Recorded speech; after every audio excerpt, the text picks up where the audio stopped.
Rasululloh aytadilar, kim bamdod namozini o'qigandan keyin hali oyog'ini o'zgartirmay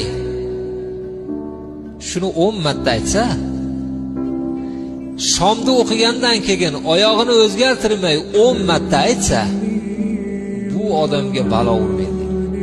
La ilaha illalloh vahdahu la sharika lah, lahul mulku va lahul hamdu va huva ala kulli shay'in qodir. Ko'pchilik kalimadagi ashhadu an la ilaha illalloh vahdahu la sharika lah bilan almashtirib qo'yadi. Bu boshqa bu.